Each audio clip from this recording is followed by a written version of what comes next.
Mecanismos de defensa. Además de los mecanismos de racionalización y proyección, los siguientes 5 factores conducen también a una baja capacidad de percepción. 1. Adaptación negativa. Aceptar las cosas como son. 2. Confusión de causas por consecuencias.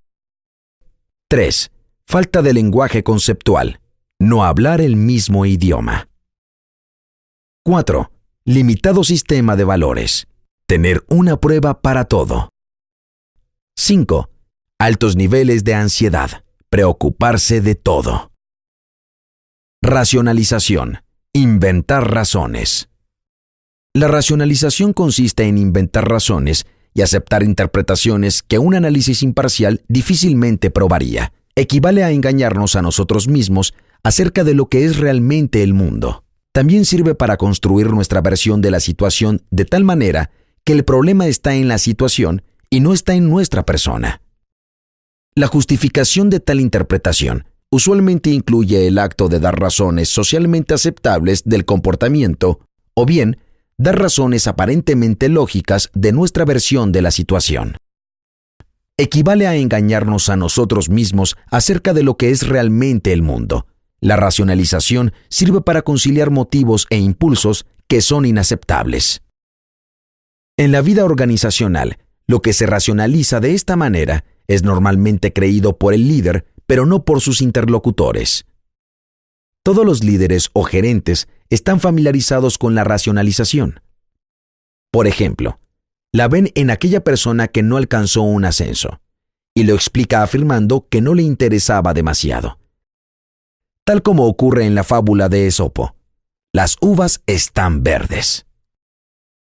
Por ejemplo, algunos líderes que fueron transferidos en contra de su voluntad podrían pronto decir que disfrutan de su nuevo trabajo. A esto se le llama limón dulce, para definir que somos capaces de invertir nuestro esfuerzo cuando nos vemos forzados a ello. Es claro que la racionalización es a veces un excelente mecanismo de adaptación que nos habilita para enfrentar circunstancias negativas. El cambio de opinión, por supuesto, puede ser real y basado en la realidad objetiva.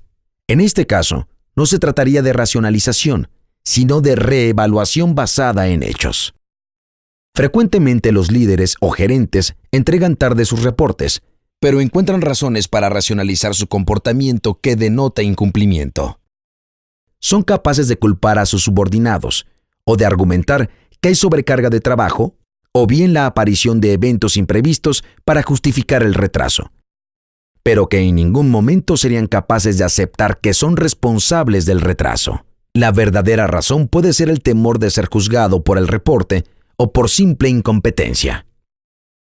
Si ofrecieran esas razones sabiendo que no son ciertas, no estarían racionalizando, sino mintiendo. La racionalización no es rara. Frecuentemente se presentan expresiones como: el trabajo no pudo ser completado porque enfrentamos una serie de imprevistos. Despedimos a este subordinado por razones de incompetencia.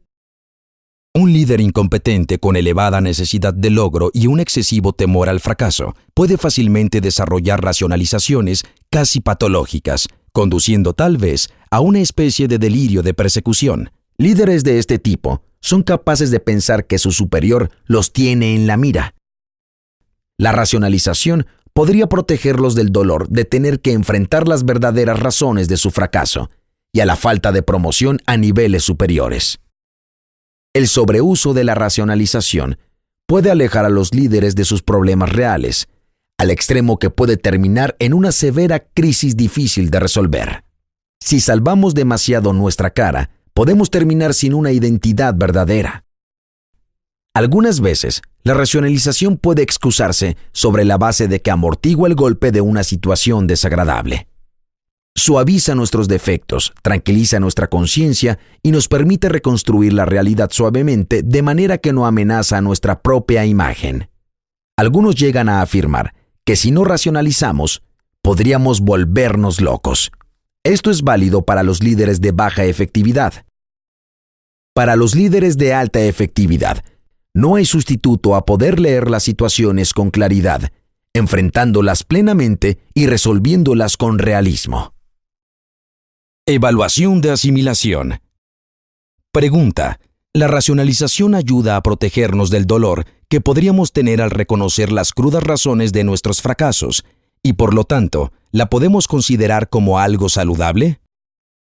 Escriba por favor en una hoja el último fracaso en su vida profesional y la conducta observada en usted por gente de su entorno al enfrentarlo y tal vez superarlo.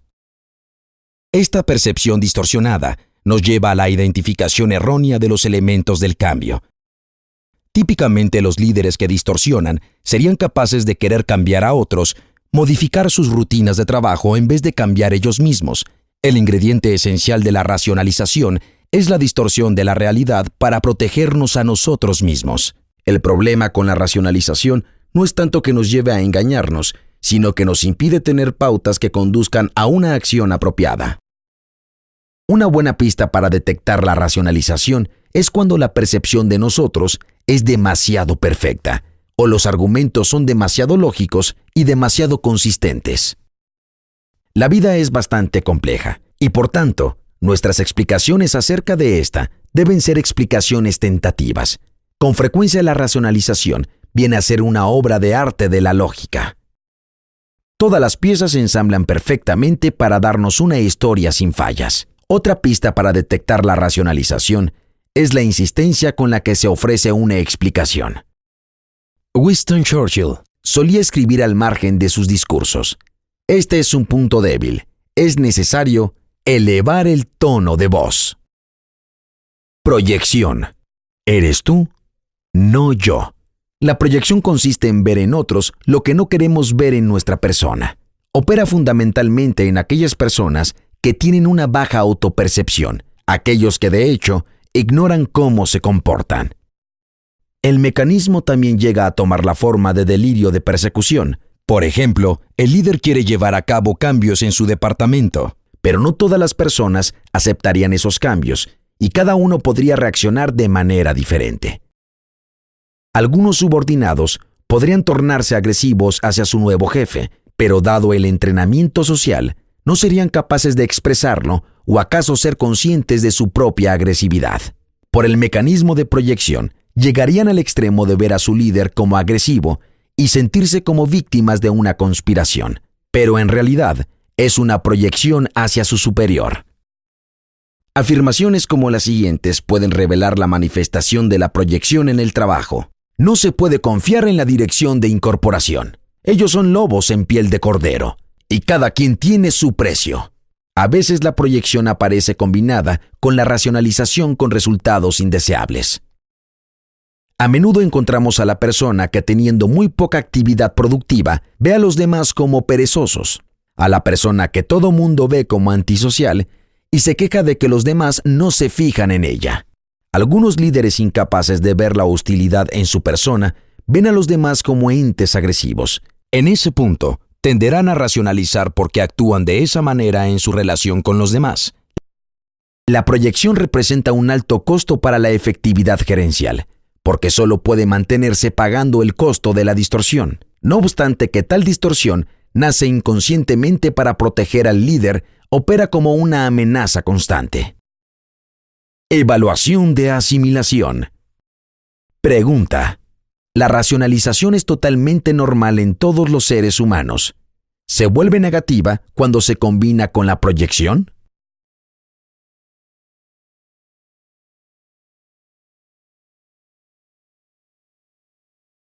Respuesta: tanto la proyección como la racionalización son causantes de la distorsión y en consecuencia de una baja objetividad. Es cierto que la combinación de ambas producen un efecto muy nocivo.